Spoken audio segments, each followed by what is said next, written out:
எல்லோருக்கும் என்னுடைய அன்பான நமஸ்காரம். ரொம்ப ஒரு மகிழ்ச்சியான ஒரு வேளை. இதில் எனக்கு ஒரு பெரிய சந்தோஷம் என்னன்னு கேட்டால், இந்த பஞ்சாங்கத்தை இந்த மேடையில் நான் ரிலீஸ் பண்ணுறது இது 10வது முறை. அதில் எனக்கு ஒரு பெரிய சந்தோஷம். முன்னாடி இதை ரிலீஸ் பண்ணும்பொழுதெல்லாம் ஜிஎன் சார் வாங்கிப்பார், ஆடிட்டர் ஜிஎன் சார் வாங்கிப்பார், இல்லை ஜிஎன் ரிலீஸ் பண்ணுவார், நான் வாங்கிப்பேன். இப்போ பார்த்தசாரதி சார் நீங்கள் ரிலீஸ் பண்ணுங்கோ, திருப்பூர் கிருஷ்ணன் வாங்கிட்டோன்னு தாட்டி கூப்பிட்டார். ஸோ ரொம்ப ஒரு மகிழ்ச்சியான. ஸோ பார்த்தசாரதி சாருக்கு முதல்ல ஒரு நன்றி சொல்லணும். இன்னொரு விஷயம் என்னன்னு கேட்டீங்கன்னா, நானும் திருப்பூர் கிருஷ்ணன் சாரும் கல்யாணநகர் அசோசியேஷனில் 2வது முறையாக மேடை ஏறுறோம். ஒரே இடத்துல இருக்கோம். இதுக்கு முன்னாடி ஏபிஎன் சுவாமிகள் இங்கே ஒரு நிகழ்ச்சியை நடத்தினார். அவருடைய புத்தக வெளியீட்டு விழா கல்யாணநகர் அசோசியேஷனில் நடந்தது. அந்த நிகழ்ச்சியில் நானும் சாரும் கலந்துட்டோம். இங்கே கல்யாணநகர் அசோசியேஷனில் இருக்கக்கூடிய பல பேர் எனக்கு தெரிந்த நண்பர்கள். அத்தனை பேருமே டாக்டர்லேருந்து ஆரம்பித்து எல்லாருமே என்னுடைய ரொம்ப காலமாக பழகக்கூடிய நண்பர்கள். ஆகவே உங்களை அத்தனை பேரையும் பார்க்குறதுல எனக்கு ரொம்ப பெரிய மகிழ்ச்சி. மொத்தம் நம்ம பஞ்சாங்கத்தில் 60 வருஷம் இருக்குது. இந்த 60 வருஷம்தான் ரிப்பீட் ஆகி வந்துகிட்டே இருக்கும். நான் யோசனை பண்ணி பார்த்தேன், எதுக்காக வேண்டியாக ஒவ்வொரு வருஷமும் நம்ம பஞ்சாங்கம் வாசிக்கிறோம், பஞ்சாங்கம் வாசிக்கிறதுக்கான முக்கிய காரணம் என்ன அப்படிங்கிறத பற்றி யோசனை பண்ணி என்னுடைய யோஜனை கொஞ்சம் போச்சு. இதில் எத்தனை பேர் கிராமத்திலேருந்து சென்னைக்கு வாங்கிறது எனக்கு தெரியாது. ஏன்னா நிறைய பேர் சென்னையிலே பிறந்து சென்னையிலே வளர்ந்தவா நிறைய பேர் இருப்பேன். நீங்கள் நான்லாம் கிராமத்திலேருந்து வளர்ந்துட்டு 1979 தான் சென்னைக்கு நான் வந்தேன். அது முடிய என்னுடைய கிராமத்தில், நான் திருநெல்வேலி மாவட்டத்தில் என்னுடைய கிராமத்தில் நான் இருந்தேன். கிராமங்களில் அந்த காலத்தில் என்ன ஒரு வழக்கம்னு கேட்டீங்கன்னா, பங்குனி மாதம் 31 தேதி முடிஞ்சதுக்கு பிறகு சித்திரை மாதம் ஆரம்பிக்கிற அன்னைக்கு கிராம மகாசபை கூடி அந்த கிராமத்தில் இருக்கக்கூடியவா கணக்கை ஒப்படைக்கணும். கிராம ஜனங்கள் முன்னாடி கணக்கை ஒப்படைக்கணும். நம்மளுடைய கணக்குங்கிறது அந்த காலத்தில் இருந்தது. பங்குனி மாதம் கடைசி நாளோட கணக்கு முடியும். சித்திரை மாதம் 1ஆம் தேதியிலிருந்து புது கணக்கை தொடங்கக்கூடிய ஒரு வாய்ப்பு அந்த காலத்தில் இருந்தது. சில பேர் ஆவணி மாதத்தில் ஆரம்பிப்பாங்க. ஆனால் பெரும்பாலும் இருந்தது சித்திரை மாதத்தில் தான் அந்த கணக்கு ஆரம்பமாகும். கிராமத்தில் அவளுக்கு வருமானம் எப்படி இருந்ததுன்னு கேட்டேன்னா, யாருக்காவது ஒருத்தர் கல்யாணம் நடந்ததுன்னு சொன்னால் கிராம சம்பாவனைன்னு கொடுக்கணும். எப்படி நம்ம சம்பாவனையை நம்முடைய ஆச்சாரியார்களுக்கு நம்ம அனுப்புகிறோமோ அது மாதிரி கிராம சம்பாவனைன்னு ஒரு சம்பாவனை கொடுக்கணும். அது அந்த காலத்தில் அது பெரிய விஷயம். என்னென்னு கேட்டேன்னா, நம்மளுடைய மேரேஜோ நம்ம மாட்டில் நடக்கக்கூடிய பூணலோ ஒரு ரெஜிஸ்டர் ஆகிடுதுன்னு அர்த்தம். இன்றைக்கி ரெஜிஸ்ட்ரேஷனை பற்றி நிறைய நம்ம பேசுகிறோம். கல்யாண ரெஜிஸ்ட்ரேஷனை பற்றிலாம் வேறு மதத்தை சேர்ந்தவர்கள்ட்டெல்லாம் பிரமாதமான ரெஜிஸ்ட்ரேஷன் இருக்குங்கிறதெல்லாம் பற்றி நம்ம பேசின்னு இருக்கோம். ஆனால் அந்த ரெஜிஸ்ட்ரேஷன் அப்படிங்கிற விஷயத்தை முதல்ல கொண்டு வந்தது யார் அப்படின்னு கேட்டேன்னா, பிராமண சமூகம். அதுலேயும் குறிப்பாக கிராமங்கள். கிராமத்தில் இந்த ஒவ்வொரு கல்யாணத்துலேயும் கல்யாணம் முடிஞ்ச உடனே அந்த கிராம சம்பாவனை கொடுத்துட்டு தான் குருவுக்குள்ள சம்பாவனையே கொடுக்கணும். அது கணக்கு இருக்குது கிராமத்தில். ஸோ இதெல்லாம் கலெக்ட் பண்ணி தான் கிராமத்தில் நடக்கக்கூடிய நிகழ்ச்சிகளெல்லாம் நடந்தது. ஸோ கடைசி நாள் அன்றைக்கி முடிஞ்சதுக்கப்புறம், கணக்கு முடிச்சதுக்கப்புறம் நம்ம எதுக்கெல்லாம் கணக்குன்னு கேட்டீங்கன்னா, சித்தேசுன்னு ஒருத்தர் வருவார் எங்கள் கிராமத்தில். அது யாருக்காவது தெரியுமான்னு தெரியல. சரிம்மா, உங்களுக்கு ரொம்ப சந்தோஷம். சித்தேசுன்னு ஒருத்தர் வருவார். அவளெல்லாம் பார்த்தா அனந்தர் மாதிரி இருப்பாள். அவளெல்லாம் பார்க்குறதுக்கு கையில் ஒரு மணி வச்சுருப்பார். அதை எடுத்துட்டு ஒவ்வொரு கிராமமாக அவளுக்கு கணக்கு இருந்தது. அந்த கிராமத்தில் அந்த மணியை காமிச்சு அந்த மணி அளவுக்கு அரிசி போடணும். அது முடிஞ்ச உடனே அவர் கிளம்பிடுவார். அந்த கிராமத்தை விட்டு கிளம்பிடுவார், அடுத்த கிராமத்துக்கு போவார். அப்போ அந்த சித்தேசனுக்கு ஒரு கான்ட்ரிபியூஷன் கிராமத்திலேருந்து கொடுப்பாள். அதே மாதிரி அந்த காலத்தில் என்டர்டெயின்மெண்ட்டு கிடையாது. இன்றைக்கி தம்பி பார்த்தசாரதி சார் நிறைய இங்கே ட்ராமா போடுறாரு, நிறைய உபன்யாசங்கள் நடக்கிறது, நம்ம கல்யாணநகர் அசோசியேஷனில் நிறைய சமாச்சாரங்கள் நடக்கிறது. அந்த காலத்தில் கிராமத்தில் அவ்வளோ பெரிய பெரிய பணக்காரர்கள் வீட்டில் தான் சதுரம் நடக்கும், பெரிய அந்த காலத்தில் டான்ஸு நடக்கும், இல்லை பெரிய கதா கலட்சேபம் நடக்கும். ஸோ ஜனங்களுக்கு, சாதாரண ஜனங்களுக்கு ஏதாவது என்டர்டெயின் பண்ணணுமேங்கிறதுக்காக பீதாம்பரையர்னு ஒருத்தர் வருவார். அது நிறைய கிராமங்களுக்கு இந்த பீதாம்பரையர் போய் வித்தையெல்லாம் காமிப்பார். ஸோ அந்த பீதாம்பரையருக்கு அப்படின்னு சொல்லி ஒரு கணக்கு இருந்தது. இந்த கிராமத்து கணக்கெல்லாம் நீங்கள் பார்த்தேன்னா, ஏன்னா எங்கிட்ட கிட்டத்தட்ட ஒரு 70 வருஷத்துக்கு முன்னாடி உள்ள கணக்கு முழுசு நான் ஜெராக்ஸ் எடுத்து வச்சுருக்கேன். என்னுடைய ஒரு ரிலேஷன் ஒருத்தர் வந்து எங்கள் கிராம சபையில் வந்து ஒரு முக்கியஸ்தராக இருந்தார். அவர் கணக்குகளெல்லாம் பார்த்த பொழுது அவங்க யார் யாருக்கெல்லாம் கொடுத்தாங்கங்கிறது பார்த்தோம்னா ரொம்ப வியப்பாக இருக்குது. இதை நான் ஏன் சொல்கிறேன்னா, அப்படின்னா இந்த பஞ்சாங்கம் படிக்கிறது எதுக்காக வேண்டிய வச்சிங்கன்னா, இந்த கணக்கு வழக்கெல்லாம் முடிஞ்சிருத்துன்னு வச்சிங்களேன், முடிஞ்சால் அதோடு போனால் சரியாக இருக்காது. ஸோ வந்திருக்கக்கூடிய வாழ்க்கு இந்த வருஷம் எப்படி இருக்கும், ஒவ்வொருத்தரையும் பார்த்து நீங்கள் நல்லா இருக்கணும் நம்ம சொல்லணும். அதை ஒருத்தர் கூப்பிட்டு அந்த ஊரில் யார் ஒருத்தர் ஜோசியராக இருக்காரோ, அல்லது அந்த யார் ஒருத்தர் வித்தியார்த்தியாக இருக்காரோ, அந்த ஊரில் யார் வேதம் படித்தவாளாக இருக்காளோ, இல்லை அந்த ஊரில் யார் சாஸ்திரிகளாக இருக்காளோ, அந்த கிராமத்தில் இருக்கப்பட்டவாளை கூட்டின்னு வந்து அவர் கையில் பஞ்சாங்கத்தை கொடுத்து பஞ்சாங்கத்தை அவர் படிப்பார். இந்த கணக்கு வழக்குகளெல்லாம் முடித்ததற்கு பிறகு தான் கிராமங்களில் வந்து பஞ்சாங்கம் படிக்கிற வழக்கம் இருந்தது. அது இன்றைக்கி கல்யாணகர் அசோசியேஷன் எனக்கு தெரிஞ்சு கிட்டத்தட்ட ஒரு 30 வருஷமாக அங்கே நடந்துட்டுருக்கு. வெவ்வேறு ஆர்கனைசேஷன் இதுக்கு முன்னாடி பண்ணிகிட்டு இருந்தவா பிராமின் அசோசியேஷன் பண்ணிகிட்டு இருந்தா, இப்போ இவாளே எனக்கு ஒரு பிரமாதமாக இந்த வாங்கிறதுக்கிட்டே நிறைய பேர் தவங்க எடுப்பான். இந்த பஞ்சாங்கத்துக்கும் மற்றவாளுக்கு என்ன வித்தியாசம்னு கேட்டேன்னா, இதில் யார் யாருக்கெல்லாம் எது விருத்தியான சீதகம் என்ன, அசுவான சீதகம் என்ன, பல விஷயங்கள் இந்த பஞ்சாங்கத்தில் வெறுமனை வந்து அந்த மாதத்தில் நடக்கக்கூடிய அன்னைக்கு என்ன திதி, அன்றைக்கி என்ன நட்சத்திரம், அது மட்டும் இல்லாமல் இதில் இருக்கக்கூடிய இன்னொரு பெரிய சிறப்பு என்னன்னு கேட்டீங்கன்னா, அப்புறம் எங்கெங்கே இந்த சாஸ்திரிகளை நீங்கள் காண்டாக்ட் பண்ணலாம், எந்த ஊரில் வந்து எந்த மாமிகள் சமையல்களுக்கு யாரெல்லாம் இருக்கா, பல விஷயங்களை தேடி இது கொடுக்கக்கூடிய ஒரு பஞ்சாங்கம். இந்த பஞ்சாங்கம் விலை மதிப்பில்லாத ஒரு பஞ்சாங்கம். இந்த பஞ்சாங்கம் மற்ற பஞ்சாங்கத்துக்கு இந்த பஞ்சாங்கத்துக்கு பார்த்தேன்னா ஒரு விலை மதிப்பில்லாத ஒரு பஞ்சாங்கம். இதில் வைணவ மரபில் வந்து ஒரு மனுஷா எத்தனை வருஷம் வாழறான்னு கேட்டேன்னா 120 வருஷம் கணக்கு சொல்கிறாங்க. ராமானுஜர் வந்து 120 வருஷம் வாழ்ந்ததாக ஒரு கணக்கு இருக்குது. ஆனால் நம்ம வந்து ஒரு 60 வருஷத்துக்கு முன்னாடி உள்ளதை நம்ம யோசனை பண்ணி பார்த்தோம்னா, இவர் பலனை வந்து அவர் சொல்ல போகிறார். பட் இருந்தாலும் எனக்கு 1966 1967 அப்போ தான் இந்த பராபவ வருஷம் வந்து 1966 1967 நம்ம ஆங்கில கணக்கு பார்த்தோம்னா அந்த வருஷத்தில் தான் இந்த ஆண்டு அப்போ வந்திருக்கோம். அப்போ நடந்த முக்கியமான விஷயங்களை ஒரு 4 விஷயங்களை வந்து நம்ம தெரிஞ்சுக்கணும். அது மாதிரி இப்போது நடந்ததுன்னா, ஒரு விஷயம் வந்து இப்போ நம்ம கண்ணுக்கு எதிர்க்க பார்க்குற ஒரு போர், இப்போ அமெரிக்காவினுடைய போர் பதற்றத்தை உலகம் முழுசாக நம்ம பார்க்குறோம். இதே காலகட்டத்தில் அப்போ வியட்நாமில் போர் நடந்தது. அமெரிக்காவுக்கும் வியட்நாம்லேயும் போர் நடந்தது. இந்த இடைக்காடார் பாட்டை நீங்கள் பார்த்தேன், ஆனால் அவர் பஞ்சாங்கத்தில் படிக்கக்கூடியவர் சொல்லக்கூடிய விஷயத்தெலாம் நம்ம அதில் என்ன எதுக்குறது நமக்கு தெரியும். இது உள்ளுக்குள்ளே இருக்கும் அந்த சமாச்சாரங்கள் எல்லாம். ஏன்னா எல்லாமே ஒரு சைக்கிள் தான். அது வந்து ஒரு 60 வருஷத்துக்கு முன்னாடி வியட்நாமில் இது பிரகாஷம் சாமி அதெல்லாம் ரிப்போர்ட்டே பண்ணியிருக்கு. அவர் பார்த்துட்டு வேறு ஏதாவது பத்திரிகைகளுக்கு ரிப்போர்ட்டே கூட அவர் பண்ணியிருந்திருக்கலாம். ஏன்னா இதெல்லாம் ஒவ்வொரு விஷயத்தையும் நம்ம வந்து ஆய்ந்து பார்க்க வேண்டியது இருக்குது. அதே காலகட்டத்தில் 1966 ஒரு பெரிய புயல் அடிச்சது சென்னையில். மழை வந்து அந்த வருஷம் பிரமாதமான மழை. இந்த வருஷம் பஞ்சாங்கத்தை பார்த்தேன்னா 3/4 பங்கு பூமியிலையும் 1/4 பங்கு கடல்லையும் போட்டிருக்கான்னு நான் நினைக்கிறேன். எனக்கு கரெக்டாக தெரியல.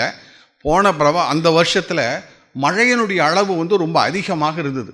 ஒரு கப்பலே தரையை வந்து தட்டி மெட்ராஸில் அது எல்லோரும் வேடிக்கை பார்க்குறதுக்கு போனாங்க. 60 வருஷத்துக்கு முன்னாடி 1966 ஒரு கப்பல் வந்து கரையை தட்டி நிறைய பேர் பார்க்குறதுக்கான ஒரு விஷயம் ஒரு 60 வருஷத்துக்கு முன்னாடி நடந்தது.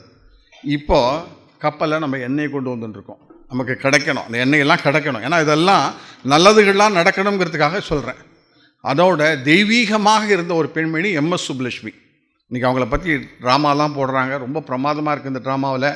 சார் கூட அந்த ட்ராமாவில் ஆக்ட் பண்ணியிருக்கார். எம்எஸ் சுப்புலட்சுமி யுஎன்ஓவில் போய் பாடினது இந்த வருஷத்தில் தான். 60 வருஷத்துக்கு முன்னாடி ஒரு November 7, 1966 தான் போய் யுஎன்ஓவில் போய் பாடுறாங்க.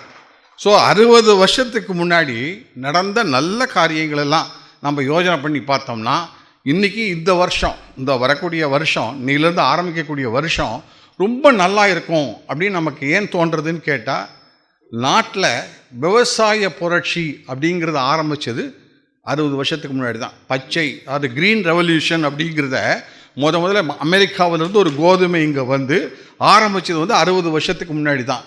இந்த வருஷம் நமக்கு நல்ல விளைச்சல் இருக்கணும், நமக்கு பசுக்களை எல்லாம் நம்ம வந்து காப்பாற்றணும். கடைசியில் இதை சொல்லி நான் முடிக்கலாம்னு நான் நினைக்கிறேன். ஏன்னா இங்கே வந்திருக்கக்கூடிய அத்தனை பேருக்கும் நான் உங்கள்கிட்ட ஒரு வேண்டுகோள் வைக்கிறேன். ஏன்னா தயவுசெய்து பசுக்களை காப்பாற்றுறது நமக்கு தலையாய கடமையில் ஒரு கடமை, நம்மளுடைய கடமை. ஏதாவது ஒரு ரூபத்தில் பசுக்களை நம்ம காப்பாற்றணும். ஒரு 10 வருடங்களுக்கு முன்பாக நான் கலைமகள் தீபாவளி மலரை எடுத்துட்டு நேராக ஜெயேந்திர சரஸ்வதி சுவாமிகளை பார்க்கறதுக்காக போனேன். எங்களுடைய இப்போ இருக்கக்கூடிய புது பதிப்பாளர் திரு ராஜன் அவர்கள் வந்திருந்தார். நான் சுவாமிகள்கிட்ட கொண்டு போய் பலரை சமர்ப்பணம் பண்ண பெரியவாள்கிட்ட, ஜெயேந்திர பெரியவாள் அந்த தீபாவளி மலரை வாங்கி இப்படி ஒரு புரட்டினார். புரட்டிட்டு என் கண் முன்னாடியே ஒரு பக்கத்தை சரண கிழிச்சார். எனக்கு ரொம்ப பயமாக இருந்தது. ஏன்னா நம்ம ஏதாவது மலரில் தப்பு பண்ணியிருக்கோமா, என்ன செஞ்சுருக்கோம் தெரியலையே அப்படின்னு மனசில் ஒரு மனசுக்குள்ளே ஒரு சந்தேகமாக இருந்தது. அவரை கிழிச்சு அதை பக்கத்தில் வச்சுட்டு கொஞ்சம் நேரம் கழிச்சு என்னை கூப்பிட்டார். நான் கிட்டக்கு போனேன். ஒரு சிரிப்பு சிரித்தார். உங்களுக்கு நிறைய பேருக்கு இங்கே ஜெயந்த பெரியவாள் இங்கேயே வந்திருக்கா, அந்த இடத்துக்கே வந்திருக்கா. அதனால் உங்களுக்கு நிறைய பேருக்கு அவர் எப்படி பழகுவார், எப்படி பேசுவாருங்கிறதுலாம் உங்களுக்கு எல்லாருக்குமே தெரியும். நீ என்ன பயந்துட்டியான்னு கேட்டார் என்கிட்ட. ஆமாம், நான் பயந்துட்டேன். இல்லை, இதை பார்த்தேன், மகா பெரியவா பசுக்களை பாதுகாக்கிறது எவ்வளவு முக்கியம் அப்படின்னு சொன்னதை ஒரு கட்டுரையாக போட்டிருக்க. இது அப்படியே அந்த பேஜ் அவர் கிழிச்சு வச்ச பேஜ் அந்த பேஜ் பசுக்களை பாதுகாப்பது எப்படி மகா பெரியவா என்ன கட்டுரையை நான் போட்டிருந்தேன் அந்த இதில். இது ஏன் நான் கிழிச்சேன்னா, நீ 2 புஸ்தகம் கொடுத்த, இந்த 2 புஸ்தகத்தையும் நான் பக்கத்தில் தூக்கி போட்டேன். இது ஒன்று எங்கள் லைப்ரரிக்கு போகும், இன்னும் மடத்தில் எங்கேயாவது போகும்.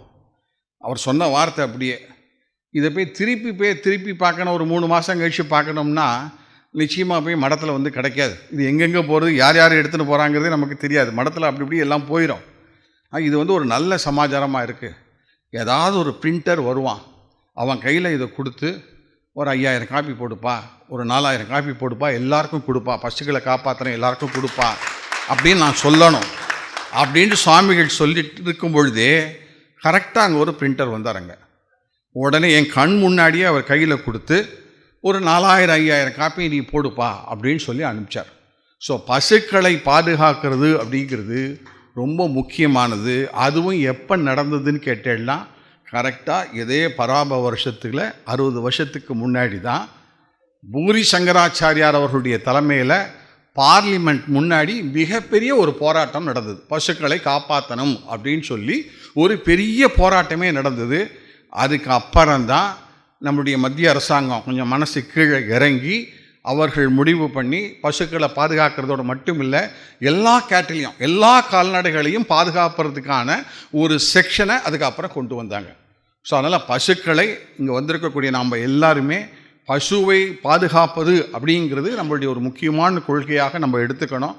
இந்த பசுக்களெல்லாம் அதிகமாக பால் பொழிந்தால்தான், விவசாயம் நல்லா நடந்தால் தான் இந்த வருஷம் சிறப்பாக இருக்கிறதுக்கான ஒரு காரணம்லாம் அதெல்லாம் இருந்தால் தான் இந்த வருஷம் சிறப்பாக இருக்கும்.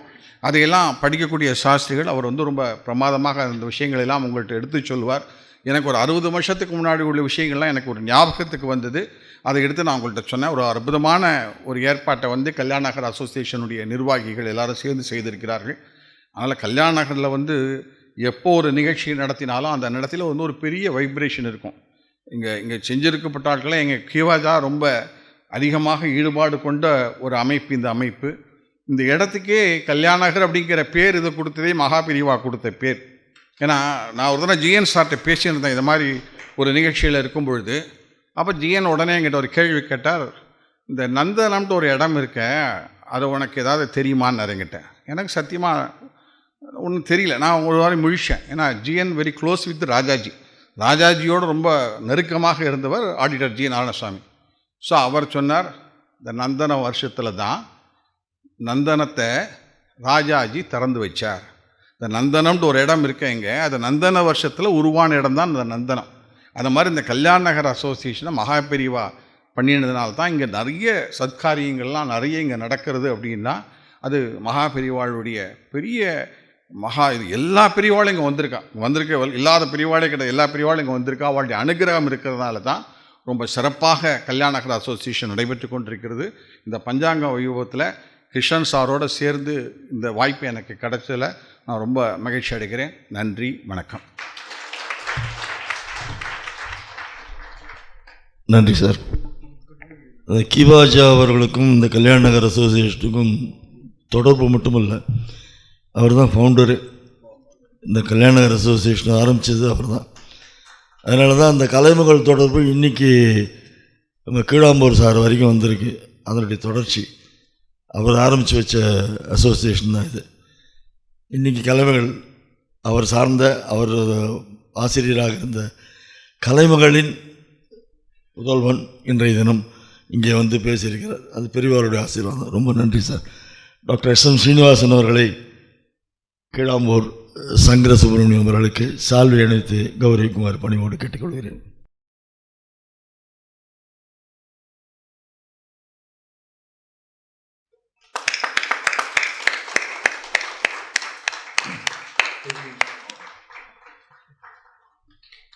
ஐயா திருப்பூர் கிருஷ்ணன் அவர்கள் பேசுவதற்கு முன்னால் எங்களுடைய தலைவர் ஒரு சில வார்த்தைகள். எல்லோருக்கும் நமஸ்காரம். கல்யாணநகர் அசோசியேஷனில் இந்த பஞ்சாங்கம் போட ஆரம்பிச்சது ஒரு 2 வருஷம் முன்னாடி. அந்த பெருமை யாருக்கு போகும்னா எங்கள் செயலர். அவர் தான் இயல் இசை எல்லாத்துக்கும் அவர் தான் சக்கரவர்த்தி. என்னென்ன நல்ல காரியம் நடக்கிறதோ அங்கே முன்னாடி பார்த்தா அவர் தான் நிற்பார். இப்போ சார் வந்து சொன்ன மாதிரி கல்யாண நகர் அசோசியேஷனை பற்றி சொன்னார். இந்த கல்யாண நகர்னு பேர் வச்சதே பெரியவா தான். அப்போ ஆரம்பித்த அசோசியேஷன் தான் இது. அது வந்து நம்ம கல்யாண நகர் வந்து மந்தவழி பாக்கம்னு மாற்றினாலே தவிர ஆனால் வச்ச பேர் கல்யாண நகர். அவள் பெரியவா அனுக்கிரகம் 2 பெரியவாளுக்கும் இங்கே வந்து விசேஷமாக சிறப்பாக எல்லாம் நடந்தது. பெரியவா மேலே கேம்ப் எடுத்த போது இவா தான் கீவாஜா சார் தான், அவள் தான் இருப்பாருங்க. எல்லாம் நடந்தது. அவள் பெரியவாளோட அனுகிரகம் நிறைய இருந்தது. வருஷ பெரிய பெரியவா, இவா பெரியவா, சிங்கரி பெரியவா, அத்தனை பேர் வந்து அனுகிரகம் பண்ணியிருக்கா. யார் இங்கே வந்தாலும் நிச்சயமாக முன்னுக்கு வருவார்கள், நன்றாக இருப்பார்கள், ஆரோக்கியமாக இருப்பார். ஃபஸ்ட்டு இவ்வளோ பேர் வந்திருக்கிறது ரொம்ப சந்தோஷமாக இருக்குது. தொடர்ந்து உங்கள் ஆதரவு இருக்கணும். நாங்களும் எல்லாருக்கும் சர்வ் பண்ணோம். ஏன்னா ஆக்சுவலி வருஷம் பூரா நாங்கள் எல்லாருக்கும் சர்வீஸ் தான் பண்ணிட்டு இருக்கோம். தீபாவளி, பொங்கல், குழந்தைகளுக்கு படிப்புக்கு, மற்றபடி சற்காரியங்கள், உபன்யாசங்கள் எல்லாம் நடக்கிறது. அதெல்லாம் பெரிய ஆசீர்வாதம். தேங்க்யூ. நீங்கள் எல்லோரும் வந்திருக்கீங்க. பிரகாஷ் சிங் சுவாமி சீனியர் ஜேர்னலிஸ்ட், அவர் இங்கே வந்திருக்காரு. இஸ் அ மெம்பர், நம்ம அசோசியேஷன் மெம்பர். பட் இருந்தாலும் இன்றைக்கி வந்து நான் is got lot of engagements. But இல்லை, நான் இன்றைக்கி இதை அட்டன் பண்ணுறேன் நான் அப்படின்னு வந்திருக்கார். அவரையும் சேர்த்து உங்கள் எல்லாரையும் மீண்டும் ஒரு முறை வரவேற்று டாக்டர் ஐயா திருப்பூர் கிருஷ்ணன் அவர்களை ஒரு வார்த்தைகள் பேசுமாறு அன்போடு வேண்டி கேட்டுக்கொள்ளும். ஏன்னா நிறைய நேரம் பிரமாதமாக பேசக்கூடியவங்க நம்ம டைம் லிமிட் பண்ணிட்டோம். ஏன்னா அவங்களுடைய பேச்செல்லாம் நிறைய பேர் கேட்கணுன்னு ஆசை இருக்குது. பட் நேரம் அவ்வளோ தூரம் இல்லை. அதனால் நீங்கள் உங்களுடைய ஒரு சிறப்பான சொற்பொழிவை எங்களுக்கு தருமாறு பணிவோடு வேண்டி கேட்டுக்கொள்கிறோம்.